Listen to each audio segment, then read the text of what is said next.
I am so concerned for these young people today that are trying to get into housing, into their own place.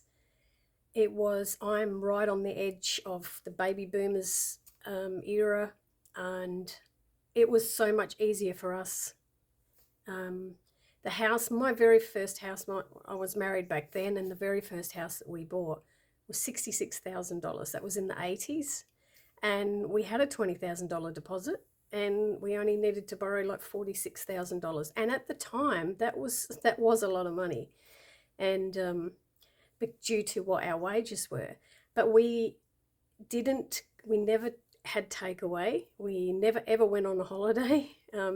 We just did things. We were fortunate that that house had a bit of a land around us, so our kids used to ride motorbikes and stuff around. So and play. We had a really big yard to play in, and we just did things that were, excuse me, we did things that were free, like we'd go to the beach or we'd just do stuff that didn't cost anything. I don't feel like we missed out. I don't know that my kids ever feel like they missed out. And I think a lot of people at that time were also thinking we would forsake holidays and going out for dinner at restaurants and things like that, and do that later in life, do that when we retire. And also, when we would sell a house, like we sold that house, we bought it for 66,000 and we sold it for 120 about 10 years later. And then we borrowed another 100,000 and bought a $200,000 house, or $220,000 house. And then we sold that one after 10 years and got $500,000.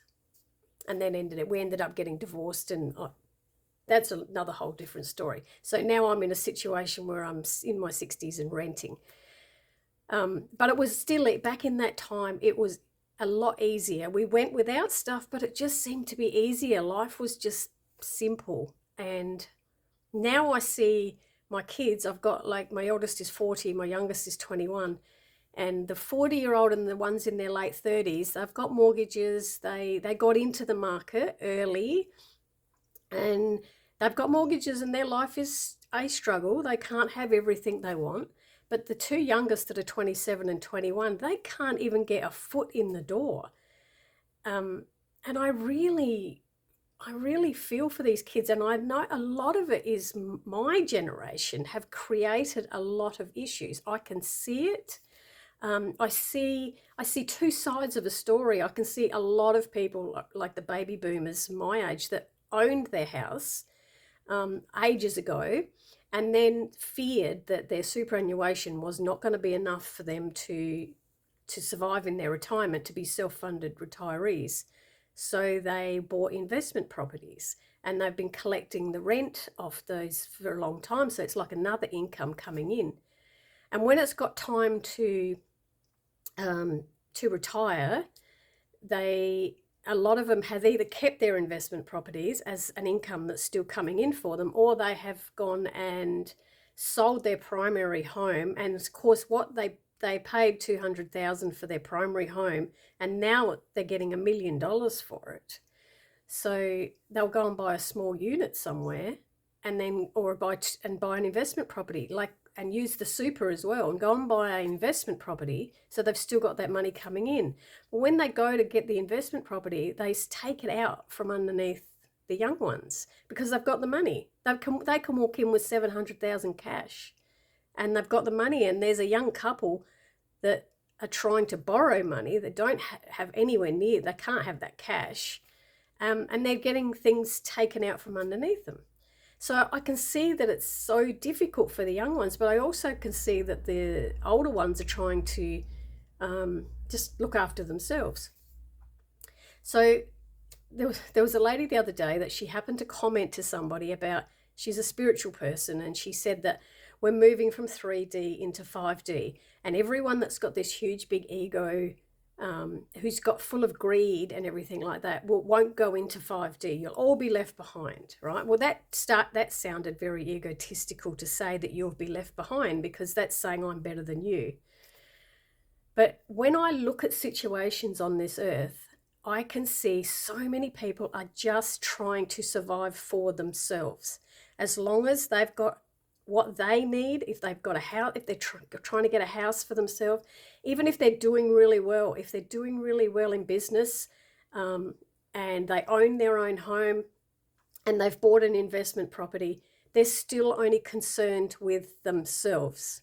As long as each person says, as long as I'm okay, it doesn't matter about the guys down the road. It doesn't matter about, and I can see this attitude of, it is a selfishness, but it's a selfishness to survive of what each person needs. Some people don't need very much at all. Some people can have such a very small little place and just have, as long as they've got food on the table and a roof over their head, and some haven't even got that. Like some are living in their cars. And then there's others that want more. They want to own their own home. They want to have holidays overseas. They want to have nice cars. They want to have a couple of investment properties, or they want to have a big holiday house somewhere. They want to have these things, but it's still each individual. So my thing is, if we're moving into 5D, none of that would exist.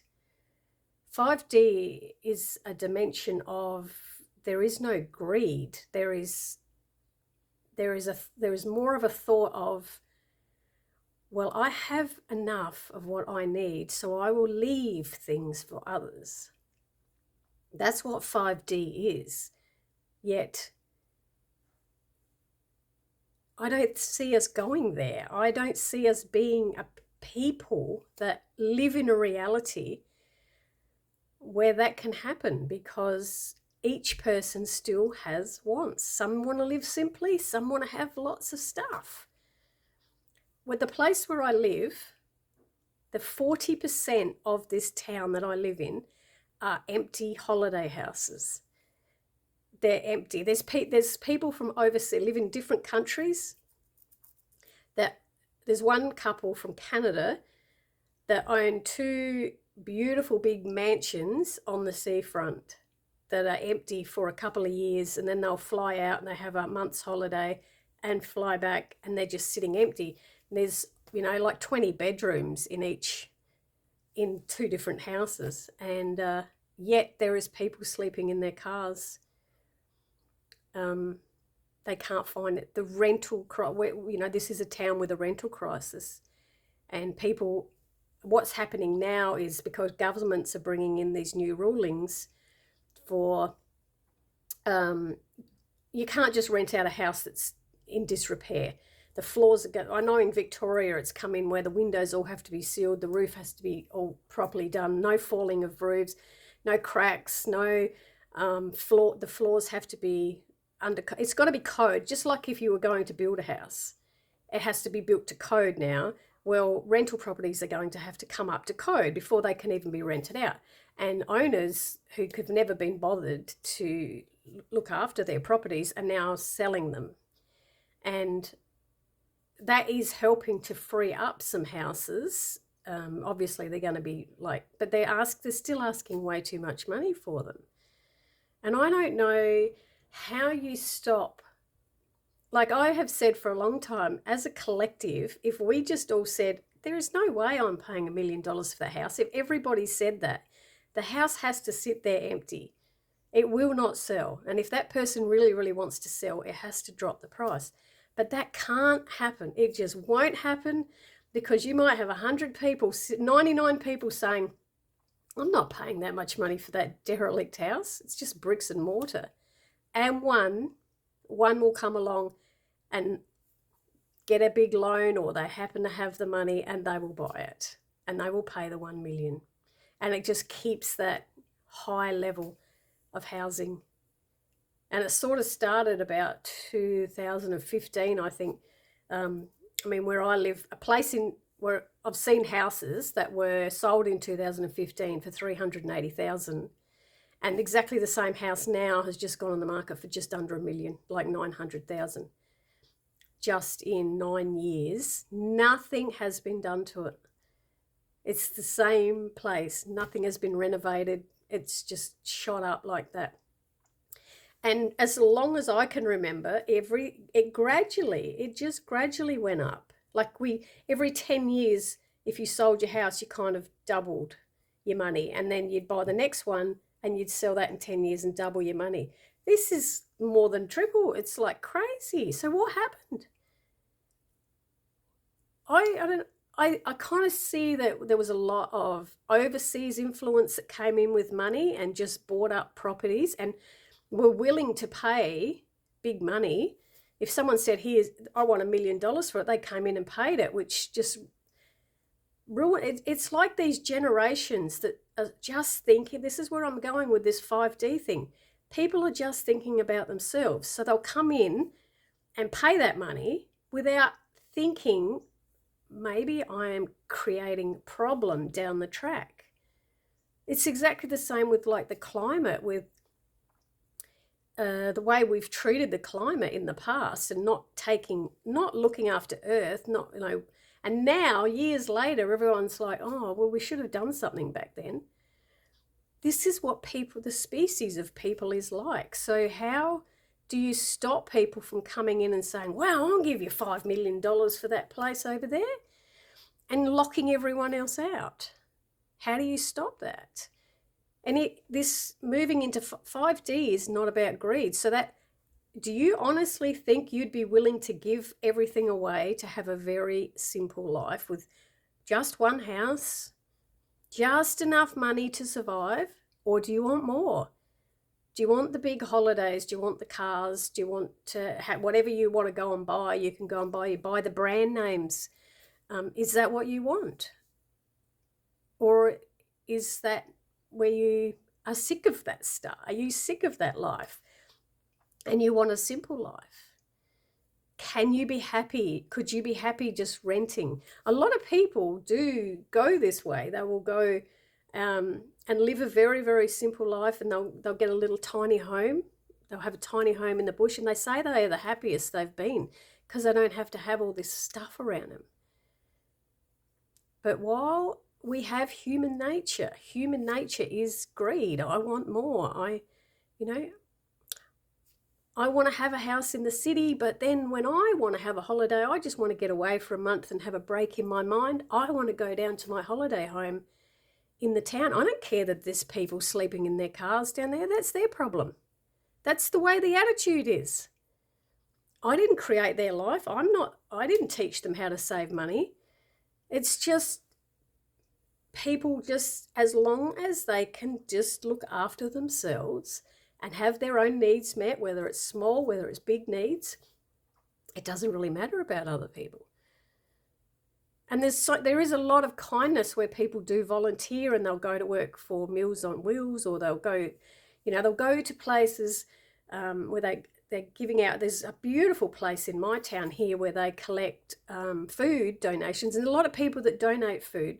I'm not saying that everyone is selfish, but what I'm sort of trying to get across is, even though, if you're very, very comfortable, you've got your own home, you don't have a mortgage, you're comfortable with your life, and you have extra food, you go and donate, and you are giving, and you're donating your extra blankets, and you're donating your time, whatever you can give, or you're helping somebody out, or you're fostering somebody, or you're, even if you're renting out your home.